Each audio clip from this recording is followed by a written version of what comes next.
Hi guys, this video about endoscopic anatomy of the nose. There is diagnostic endoscopy which suggests first pass will be inspection of nasal vestibule, inferior meatus and nasopharynx.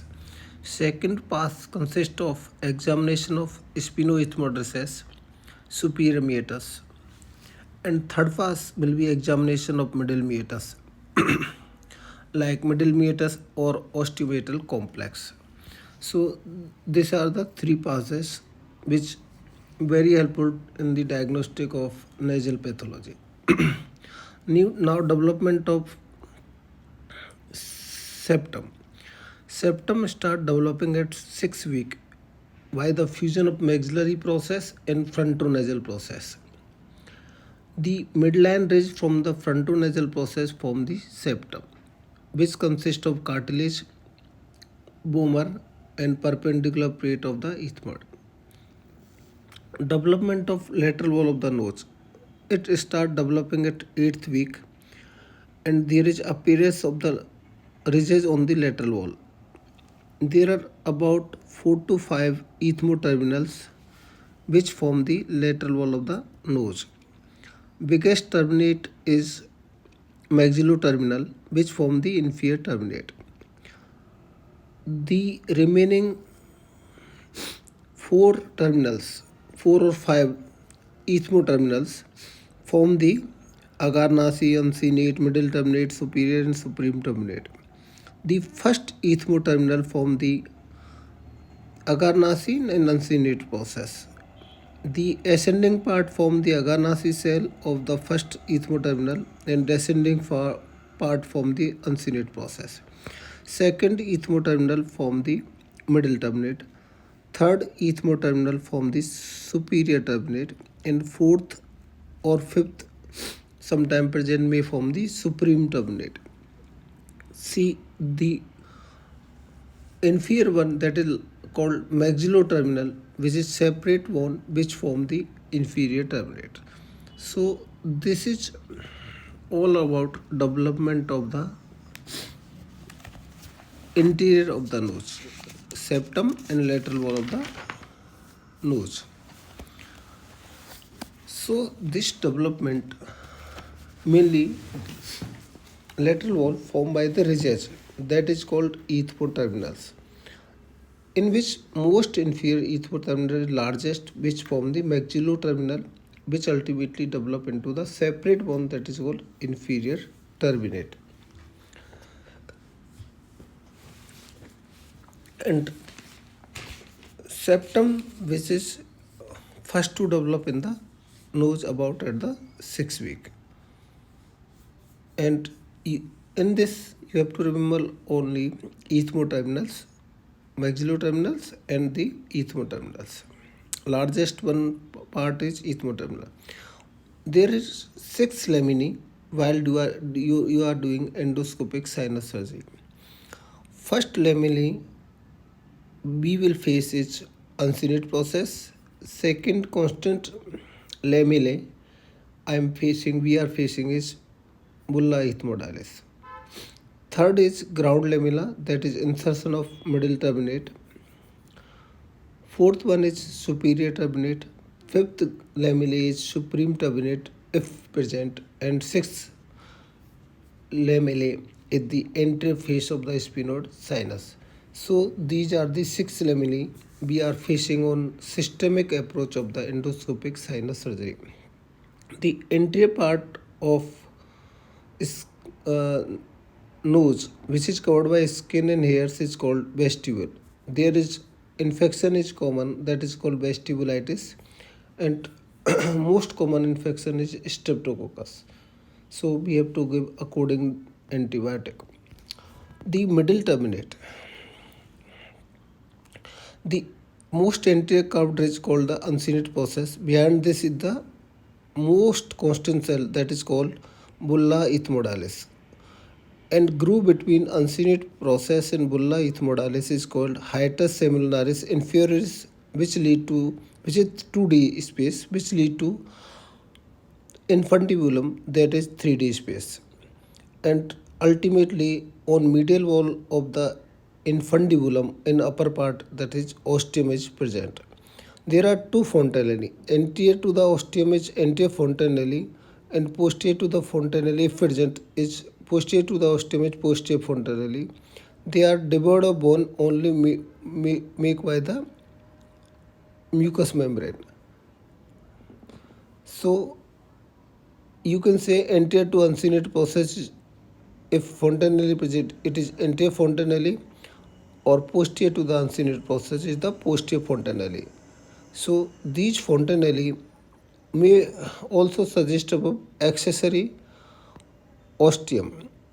That is, accessory ostium present about 5% of normal population and 20% of the CRS cases.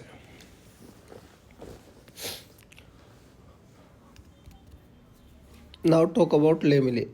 The uncinate process. It is hook-like structure of the ethmoid bone running from anterosuperior to posterior-inferior direction. Frontal recess.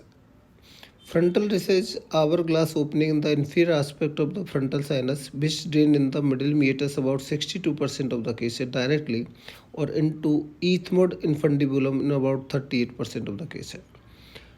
Middle terminate is having three parts. Anterior part attached with the frontonasal process of maxilla and cribriform plate. In axial plane, it is one third. Middle one third is inserted on lamina papyracea or posterior ethmoid cells, and it stabilizes the middle terminate, also called ground lamellae. Posterior one third part is attached to lamina papyracea and ascending process of the palatine bone. Lamina papyracea is wider anteriorly and narrow posteriorly, so we have to be careful. Ethmoid bulla attached to lamina papyracea and posteriorly separate from the ground lamella by a recess called retrobulbar recess, and superiorly it is separated by skull base, that is called suprabulbar recess. The both suprabulbar and retrobulbar recess combinedly, if we see, that is called sinus lateralis of Grunwald. The if this both space, suprabulbar recess and retrobulbar recess, if you see in this picture, the blue and green combined called the semilunar space of Grunwald. The suprabulbar above the bulla and retrobulbar behind the bulla is called suprabulbar recess and retrobulbar recess. If you see the frontal recess, anteriorly it is there is frontal beak or Agarnazi cells. Posteriorly there is bulla ethmoidalis. Laterally lamina papyracea, medially middle terminate. The frontal beak is most important part of the frontal sinus surgery. Superiorly, it lead in the frontal ostium and frontal sinus.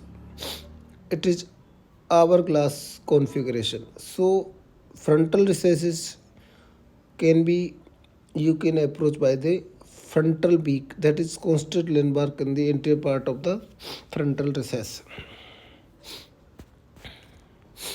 The sphenoid sinus drain into the sphenoethmoid recess, and ostium lies high on its anterior wall close to the roof of the ostium, roof of the sphenoid sinus. It's about 1.5 centimeter above the choanine and 2 to 3 mm from the septum. Medially, if you are approaching near the septum, about 2 to 3 mm, and above the choanine about 1.5 centimeter above the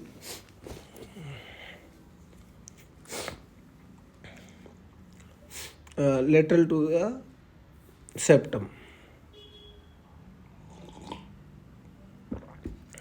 So you can approach the sphenoid sinus by medial approach, by choana and septum approach.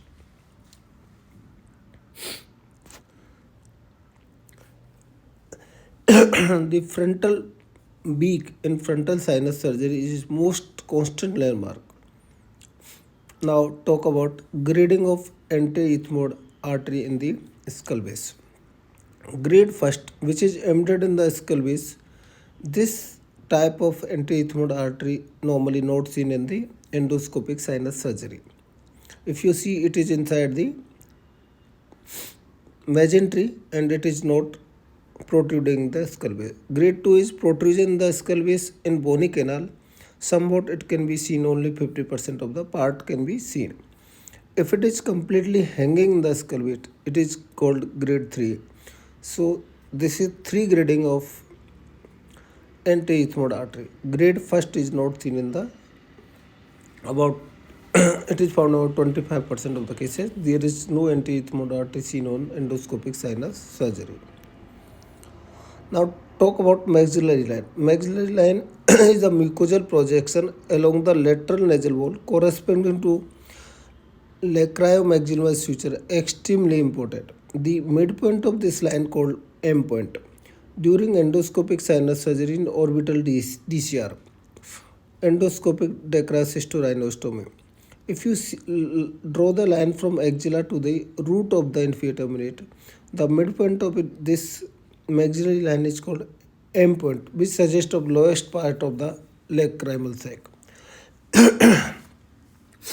So maxillary line is a curvilinear line or eminence along the lateral nasal wall that runs from axilla to the root of the inferior. This line bisects the lacrimal sac.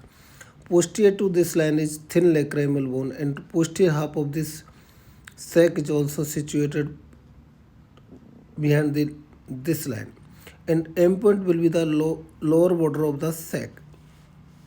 The M point in male about 4.8 centimeter from nasal cell, and in female is about 3.9 centimeter from nasal cell. Nasal cell is innermost part of the nasal nostril, which is opening is there. If you see this line, this is called maxillary line.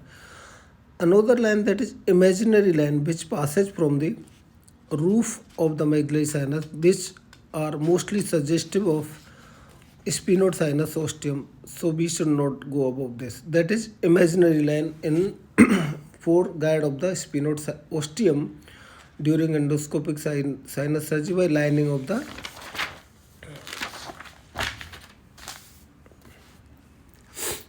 maxillary roof. The modified Kuhn's criteria or classification of frontal cells. Mainly there are three type of frontal cells: anterior cells, posterior cells, and medial cells. Anterior cells are which is anteriorly situated along the beak is Agarnazi cells, Kuhn type 1, 2, 3, and 4. One is single cell below the Agarnazi or below the beak. There is tier of cell, maybe 2 or 3, that is Kuhn type 2. Third type is 50% part of the anterior cell going into the ostium, that is type 3, and isolated cell in the frontal cell, that is type 4. Posterior cell are suprabullar cells which are above the bulla, suprabullar frontal cells which going into the frontal sinus, and supraorbital cells which are going in the roof of the orbit. And medial cell is only one cell, that is frontal septal cells, which is situated in the septum below. If you see, this is the endoscopic view, and this is the onodi cell which optic nerve is seen. So thank you so much.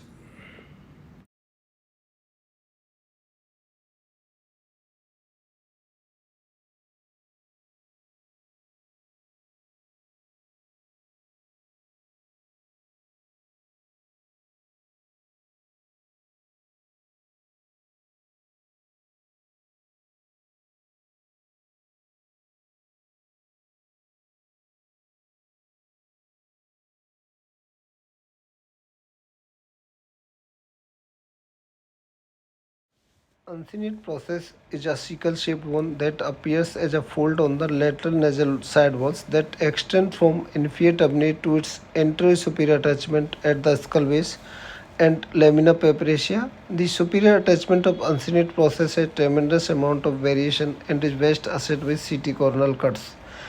The Landsberg and Friedman classification is having six types of uncinate process. Type 1 and type 2 are inserted on lamina papyracea. Type 3 insert on both the lamina papyracea and at the junction of cubiform plate at the junction of skull base. Type 4 insert on both the junction of middle terminate and cubiform plate. And type 5 is attached on the skull base, mainly on the cubiform plate. And type 6 insert on the middle terminate. In most of the cases, you will see only type 1 and type 2 about 63% of the cases. So this attachment of uncinate process is very important in frontal sinus surgery, so that you will come to know it is opening medial or lateral to the osteometal complex, so that you can open frontal sinus properly and drainage can be established.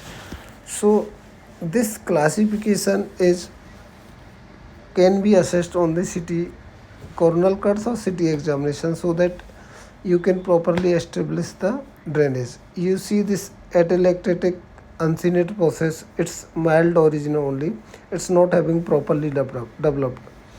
This uncinate is mainly found in hypoplastic maxillary sinuses. As you see, this left side maxillary sinus is hypoplastic. And second terminate, you have variety of this terminate is attached on the middle terminate. It is type 6. In this, it is attachment on the middle terminate, and so this frontal sinus drainage on the left side.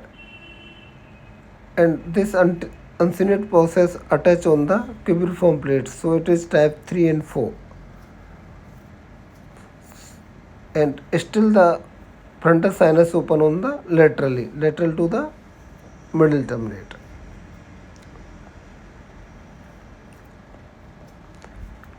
So opening is important for the frontal sinus. Now this uncinate process is type 1, which inserted on the lamina papyracea by 2 folds. So this is all about uncinate process classification. Thank you. Onodi cell, posterior superior cell to the sphenoid sinus is onodi cell. And there may be optic nerve dehiscence in this situation. So we have to be very careful during endoscopic sinus surgery. This is also called sphenoethmoid cell that actually reflect the anatomical position of the optic nerve. In onodi situation, there is about 9 to 50% of cases there may be optic nerve dehiscence also. So this is the optic nerve on, you can see right side, this optic nerve, and above this is where optic in onodi situation. This is my case. So this is onodi situation. We have to be careful during endoscopic sinus surgery. This onodi cell may lead to vision loss sometime. If you are not very accurate, you should do preoperative CT scan each and every case of sphenoid sinus surgery. So this is all about onodi cells. It is most posterior ethmoid cell, which is posterior superior to the sphenoid sinus. Below this cavity is sphenoid sinus, above this is the optic nerve, and having the optic nerve cavity is onodi cell. Thank you so much.